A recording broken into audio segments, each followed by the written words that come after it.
Good morning, শুভ সকাল সবাইকে। কেমন আছো সবাই? আশা করি সবাই ভালো আছে। আমি বেশ ভালো আছি। তো আমার চোখ মুখের অবস্থা দেখেছো? পুরো চোখ টোক ফুলে গেছে। কি অবস্থা দেখো তোমার। চোখটা নিচু করলাম তখন বোঝা যাচ্ছে। কালকে মানে একটু কান্নাকাটি করেছি। তোমরা তো ব্লগটা এইভাবে শেষ হতে দেখেছো। দেখো চোখগুলো একদম মনে হচ্ছে মানে কি বলবো, ভূত জমে আছে এরকম। মাথা ব্যথায় কালকে রাত্রে খুব কষ্ট পেয়েছি। সকালবেলা উঠেও মনটা ঠিক হচ্ছিল না, তাও কিছু করার নেই, জোর জবস্তি ভাবে ঠিক করলাম। এবার উঠবো। ঘুমিয়েছি কখন রাত্রিবেলা ঠিক মনে নেই। আর এখন উঠলাম হচ্ছে এই 9টার দিকে। দেখুন আবার বসে বসে ওগুলো চিন্তা করছি, আবার পারলে আরো একটু কান্না শুরু করে দেবো। ওই জন্য কিছু বললাম না, চলো আগে ফ্রেশ হয়ে নিই, মুখ টুখ ধুয়ে নিই, চাটা খেয়ে নিই, তারপরে তোমাদের সামনে আবার আসছি। এই দেখো আমি রেডি হয়ে একবারে এসেছি, তাও একটু সাজছি বলে বোঝা যাচ্ছে না, কাজল টাজল লাগিয়েছি কিন্তু চোখটা বিশাল ফোলা। মানে আমি খালি চোখে তোমরা দেখতে পাচ্ছ না চোখের ইয়েটা, মানে কেমন চোখটা আমার ব্যাকা টাইপের হয়ে গেছে, উপরে ইয়েগুলো বেশি ফুলে গেছে। অ্যাকচুয়ালি ভিডিওটা হয়তো শেষ করতে হবে, আমার চ্যানেলটা আমি আর ইউজ করতে পারবো না বা এরকম কিছু চিন্তা ভাবনা করে আমি কালকে কান্নাকাটি করেছিলাম। আমি এখন যাচ্ছি রেডি হয়ে ইন্টারভিউ দিতে, কেন কি বাধ্য হয়ে আমাকে যেতে হচ্ছে, আমার টাকার খুবই দরকার। আমার মেয়েকে মানুষ করতে হবে, আমার শুধু ওইভাবে হবে না, না শুধু ইউটিউবের ভিডিও বসে থাকলে তো হবে না। দেখো কেউ বলে কেউ বলে না, সত্যি কথা যেটা, সবাই কিন্তু টাকা কামানোর জন্যই আসে। কেউ বলে কেউ বলে না, কিন্তু আসার সময় বলে না আমি তো টাকা ইনকামের কথা ভাবিই না, আমি শুধু মন দিয়ে ভিডিও দিয়ে গেছি। কিন্তু আমার সাথে তো আমার মেয়ে আছে, তো আমি তো পারলাম না, পারবো না, তো আমাকে কাজ খুঁজতেই হবে। ওই জন্যই বেরিয়ে পড়েছি দেখো, ইন্টারভিউ দিতে যাওয়ার জন্য। তো টোটো পেয়ে গেছি, ফাঁকা টোটো আছে বলে ভিডিও করছি, নাহলে তো সবার সামনে না এখনো ওই কারেজটা আসেনি যে করব ভিডিও। আর এখন যে আমি ভিডিও এডিট করছি না, মুষলধারে বৃষ্টি পড়ে যাচ্ছে। না কিছুক্ষণ হোক বেশ ঠান্ডা ঠান্ডা হাওয়া। তো যেহেতু কেউ নাই, এটা আমাদের পাকা ব্রিজ, একদম গন্ধওয়ালা ব্রিজ, আর এত জলগুলাতে নোংরা করে রেখে দিয়েছে, সবাই নোংরাগুলা ফেলে, আর জলটা পুরো নোংরা হয়ে গেছে। এখানে এসে আবার টোটোটা দাঁড়ালো, কেউ মনে হয় প্যাসেঞ্জার উঠবে নাকি, কিন্তু কিন্তু কেউ উঠেনি। আমাদের আর এমনি দিয়েছে, আমি একাই গেছি, মাঝখানে কোনো প্যাসেঞ্জার ওঠেনি। তো চলো ইন্টারভিউ দিয়ে দিয়ে একবার এসে তোমাদের সাথে কথা হচ্ছে। গুড আফটারনুন, 1:06 জাস্ট এলাম বাড়িতে এখন। তো ইন্টারভিউ দিলাম, তো হলো এবার। ইন্টারভিউটা দিলাম কিন্তু একটু দোমনা দোমনা দোমনা টাইপের ওনাদের অ্যান্সারটা পেলাম। মানে অ্যাকচুয়ালি ফার্স্ট অফ অল ওখানে যেটা দেখলাম আমি, যে উনি যে আরেকটা ক্যান্ডিডেট নিবে, মেন কথা রাখবে কোথায়? খুব ছোট, বেশি মানে বড় না যে ওখানে রাখবো জিনিস, মানে মানুষ দাঁড়াবে, মানে যে কটা কাউন্টারের ওপাশে দাঁড়িয়েছে না, তাতেই জায়গা হচ্ছে না। আরেকজন যদি নেয় তো ওটা কোথায় কোথায় বসবে বা দাঁড়াবে, বুঝতে পারছি না। এটা একটা ছোট্ট মোটো শোরুম, না ঠিক দোকানের মতনই, ছোট মোটো। ডায়মন্ড, তারপরে সোনা, রূপো, এসব জিনিসের বিজনেস ওদের। তো জানি না কতদূর কি হবে। বললো তো এবার একটা অ্যান্সার দিলো এমন করে, মানে বললো সবই শুনলো ঠিকই আছে, তো বললো যে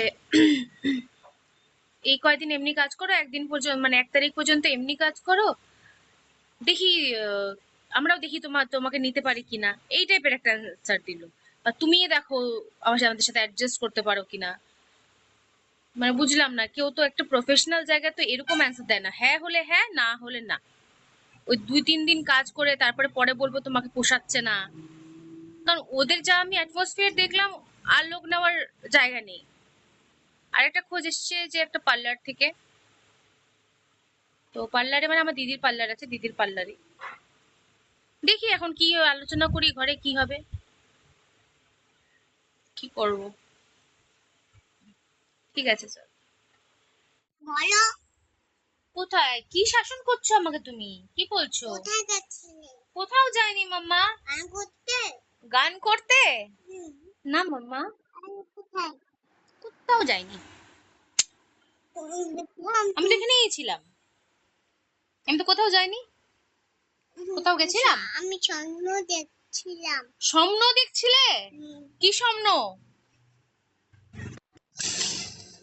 তুতলি স্বপ্ন? কি স্বপ্ন? কি স্বপ্ন মাম্মা? গাড়ি আসছে এই স্বপ্ন দেখছিলে, তারপরে কি হলো? তারপরে আমি দেখলাম স্বপ্ন। হুম। স্বপ্ন স্বপ্ন, এখন আবার স্বপ্ন, স্বপ্ন পাগলি। আমি একটা স্বপ্ন দেখছি। কি বাবা? একটু না একটু গাড়ি কাছে তখন স্বপ্ন দেখছি। তাই? হুম, আচ্ছা। যাবেন হ্যাঁ গানে। আমিও আমি কি স্বপ্ন দেখছিস? আমি কোথায় গেছিলাম গাড়ি করে? না কি বললি? না না গানে তো পাকা পাকা কথা বলে না, এত বড় হয়ে গেছে না, মেয়ে মেয়ে সন্তানরা খুব তাড়াতাড়ি বড় হয়, সত্যি আমি ওকে দেখে বুঝতে পারি। ও কি স্বপ্ন না কি বললো, স্বপ্ন কিছু একটা দেখছে, গাড়ি গাড়ি আসছে, তাহলে মানে কিছু হয়তো বুঝাতে পারলো না, ও আমাকে এটা বললো গাড়ি আসছে তুমি গানে যাবা না, হ্যাঁ মানে বাইরে ও ভাবে যে আমি বাইরে বেরোলে গান করতে যাই, তো মনে হয় এরকম কিছু দেখছে আমার অ্যাক্সিডেন্ট হয়ে যাবে বা কিছু, হয়তো এরকম কিছু স্বপ্ন দেখছে, হয়তো বুঝাতে পারেনি, ওটাই বললো। পাকা বুড়ি আমার। খাওয়া দাওয়া হয়ে গেছে, আমার আর মাম্মার দুজনেরই খাওয়া দাওয়া হয়ে গেছে। আর কালকের থেকে মুডটা এত খারাপ না, মানে অনেক চেষ্টা করছি জানো, হচ্ছে না, মানে পারছি না কিছু চিন্তা করে।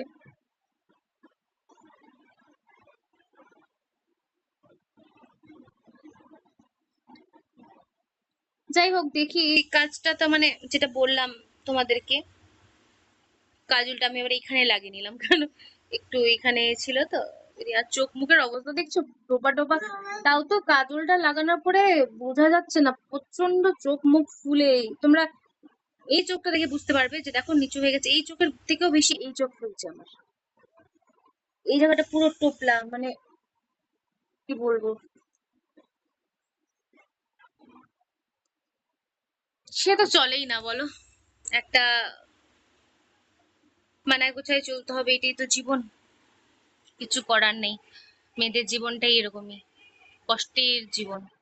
মেয়েরা সব পারে, হাজার কষ্ট সহ্য করার পরে, কিন্তু এখন কাজটা আমার খুবই দরকার, একটা কাজ আমাকে করতে হবে, মেয়ে আছে, মেয়ের খরচাটা তো চালাতে হবে অ্যাটলিস্ট। তো ওই জন্যই বললাম, যদি এমন কোনো কাজ পাই যেখানে আমি ব্লগটা কন্টিনিউ করতে পারবো তো আমি নিশ্চয়ই করব, যদি আমি না পাই তাহলে তো আমাকে ছেড়ে দিতে হবে। কিন্তু আমার এদিকটা অনেকটা মানে আমার খুব পছন্দের জিনিস ব্লগিংটা,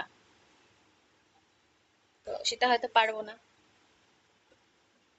যাই হোক, কি করা যাবে আর, সবার আগে তো মেয়ে, আমার মেয়ে, ওর ভালোটাই আগে চিন্তা করতে হবে।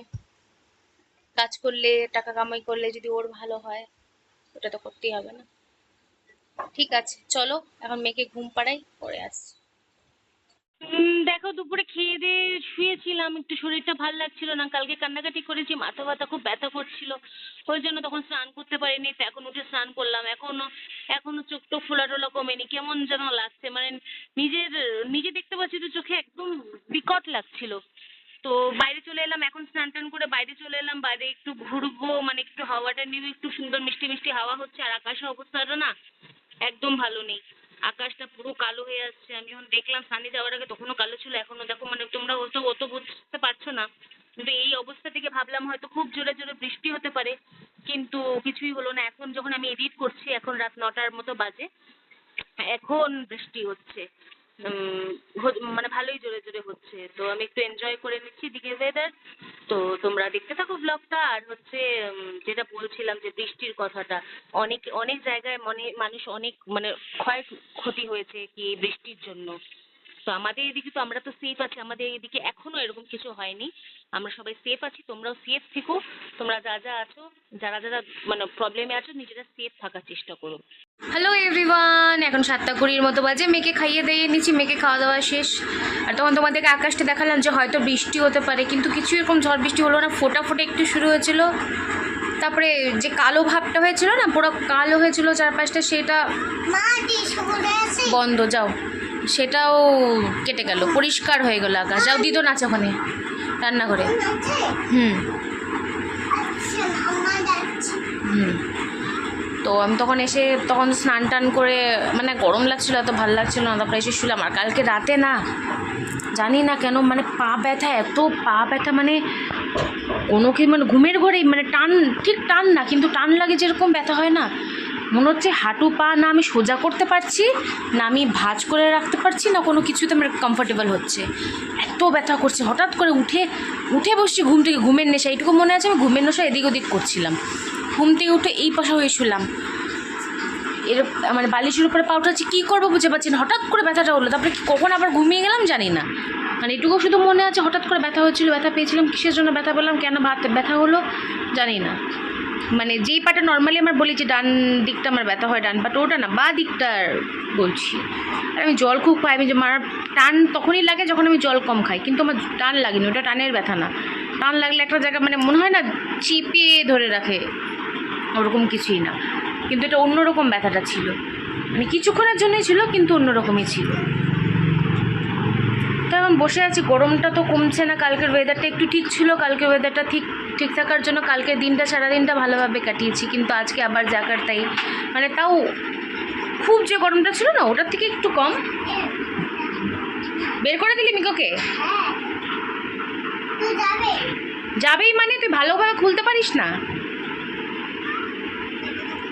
মিকোকে এই ঘরে রাখা হয়েছিল যাতে মিকো ওই পাশে না যায়, ওই খুলে বের করে দিল মিকোকে। যত মানে লোকজন থাকে না এদিক ওদিক যে যায়, ওই জন্য মিকোকে ভেতরে ঢোকানো হয়েছিল, কিন্তু ওই যে এত দুষ্টু না, সব কাজ বাড়িয়ে রেখে দেয়, কী বলবো আর। ওই তুই বাইরে গেছিলি কেন, বইটা গেছিলি কেন? হ্যাঁ, পালিয়ে গেল। যে বোকা কেউ যদি দেয় ওদিকে তাকাবেই না, ও শুনবেই না, মানে ইগনোর, সোজাসুজিভাবে ইগনোর করে, মানে সব কথা কানে যায় কিন্তু এমন ভাব করবে যে আমি কোনো কিছু জানি না, এত দুষ্টুই ছেলেটা। আমি এদিকে আয় তো, এদিকে আয়, আসো এদিকে আসো। না আসবি না? তখন ডাকছি আসবে না, না আমি আসবো না। আয়। কি হলো?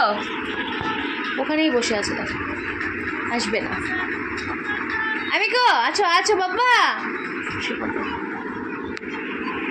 কোনোভাবেই আসবে না। তো মা মনে এখন সুজি বানাতে গেল, একটু খিদা পাচ্ছিল, দেখি যদি কি বানায়, সুজি খেতে ভালো লাগে না বললো, তো দেখি যাই, চলো পরে আসছি। বললাম মা সুজি বানাতে গেছে, মাকে না করলাম সুজি খাবো না, জোর জবরদস্তি নিয়ে আসলো, আমি তো খাইনি, অল্প একটু 3-4 চামচ খাইছি, তারপরে আমি দিয়ে দিয়েছি মাকে। আর এদিকে দেখো আমি আমার নিজের থোবড়াটা দেখে নিলাম, আমার একটুকু ভালো লাগছে না এটা খেতে, আমি খাবোই না বলছিলাম। আমার মেয়ে গদন আমাকে একটু একটু করে খাইয়ে দিল, ওটা খেয়েছি, তারপরে আমি একটু 3-4 চামচ খেয়ে নিয়েছি, ব্যাস, তারপরে মাকে দিয়ে দিয়েছি, বাকিটা মা আর মেয়ে মিলেই খেয়েছে। কারণ সুজি আমার কোনোদিনই প্রিয় না, আমার খুব একটা ভালোও লাগে না সুজি, জোর করে খিদা পেয়েছি বলে বললো যে খেয়ে নে। তো আমি তাই একটু দেখছিলাম লিপ বামটা উঠে গেছে নাকি, লিপ বামটা ছিলই না, একদম শেষের পথেই, মানে উঠে যায় না থাকতে থাকতে ইউজ করতে করতে। তো চলো এখন যাচ্ছি, আবার পরে আসছি তোমাদের সামনে, টাটা। দেখো ভিডিও এডিট করতে করতে এদিকে দেখছি যে পুরো মুষলধারে বৃষ্টি পড়া শুরু হয়ে গেছে, তাও তো এখন কম, পরের থেকে যখন ভিডিওটা শেষ করতে এসে তখন তো আরো মানে তোমরা আমরা কত শুনতে পারলে কিনা সেটাই আমি বুঝতে পারছি না। তো এই অবস্থায় দেখো ছাতা ফাতা নিয়ে যারা বেরোয়নি তাদের এই অবস্থা, কারণ কি বৃষ্টি মানে এরকমই লাগছে যে হবে না, সন্ধ্যাবেলার দিকে বৃষ্টি হতে পারতো, কিন্তু এখন তো কোনো বৃষ্টির কোনো চান্সেসই দেখা হচ্ছে না। তো তাও করছি, সবাই ছাতা ফাতা নেয়নি, খারাপও লাগছে, বৃষ্টির মধ্যে ভিজে ভিজে যেতে হচ্ছে, এদিকে বৃষ্টির পরে পুরো ভিজে গেছে। চলো পরে কথা হচ্ছে তোমাদের সাথে, একবারে ভিডিও শেষ করতে আসবো। আমি এখানে অনেক জোরে জোরে কথা বলার চেষ্টা করছিলাম, কিন্তু এত বৃষ্টি হচ্ছিল বলে কিচ্ছু শোনা যাচ্ছিল না, আমি পরে যখন শুনলাম তো কিছুই ক্লিয়ার শোনা যাচ্ছে না, শুধু বৃষ্টির আওয়াজ। তো এত মুষলধারে বৃষ্টি শুরু হচ্ছে, একটু আগে মানে এত জোরে বৃষ্টি হচ্ছিল না, এখন যত জোরে বৃষ্টি হচ্ছে। তো আমি ভিডিওটা শেষ করে দিই, চলো আজকে মতো ভিডিওটা তাহলে এখানে শেষ করলাম, কালকে একটা নতুন ব্লগের সাথে তোমার আবার দেখা হবে। যদি ভিডিওটা ভালো লেগে থাকে প্লিজ লাইক কমেন্ট শেয়ার করতে একদম ভুলবে না, হ্যাঁ চ্যানেলটিকে সাবস্ক্রাইব করে দিও প্লিজ, আমার হাম্বল রিকোয়েস্ট।